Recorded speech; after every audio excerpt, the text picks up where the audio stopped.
ক্যামেরাটা ক্লিয়ার করো। ক্যামেরা কেন বন্ধ থাকবে? ক্যামেরা কেন বন্ধ থাকবে? এখানে তো ওপেন প্লেস না ভাই। না কেন ক্যামেরা বন্ধ থাকবে কেন? প্লিজ এখানে তো ভাই কোনো সমস্যা নাই। এখানে কেন ক্যামেরা বন্ধ থাকবে? ওই পাশে গিয়ে ক্যামেরাটা কেন বন্ধ করবে এটা প্লিজ একটু বলেন। ক্যামেরাটা কেন বন্ধ থাকবে একটু বলেন। আর আপনি ক্যামেরাটা কেন বন্ধ করতে বলছেন? দেখেন ভাই দেখেন আপনি কেন ক্যামেরা বন্ধ করতে বলছেন একটু বলেন। উনি এসে ছোট আমাকে ভাইয়ের মতো তাই না ছোট ভাই কেন? আপনি প্রফেশনাল আপনি কেন ক্যামেরা বন্ধ করতে বলছেন এটা একটু বলেন। আমি ক্যামেরা বন্ধ করতে বলিনি, ক্যামেরা বন্ধ করতে বলেছেন না। আপনি গায়ে হাত দিয়ে থাকে তোমাকে ধাক্কা দিচ্ছি না, কথা বলছি একটু এদিকে যাও। দেখছেন দেখেন দেখেন উনি আমি কিন্তু দাঁড়াই আছি আপনারা কাইন্ডলি একটু ওইদিকে চলে যান।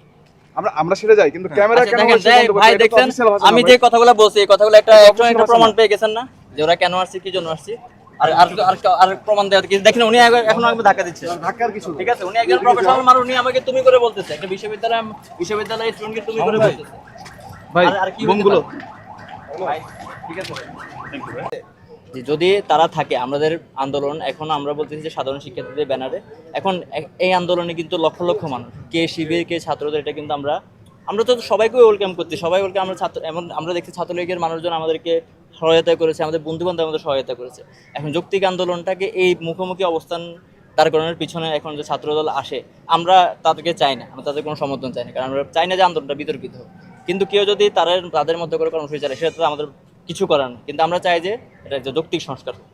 আমি একটা প্রশ্ন করি স্পেসিফিক পররাষ্ট্রমন্ত্রী হাসান মাহমুদ আজকে সকালে ব্রিফিং এ বলছে যে কোটা আন্দোলনকারী যারা সাধারণ শিক্ষার্থী আছে তারা আসলে জামাত একটা মিনিট জাস্ট ক্যামেরাটা ক্লিয়ার করো।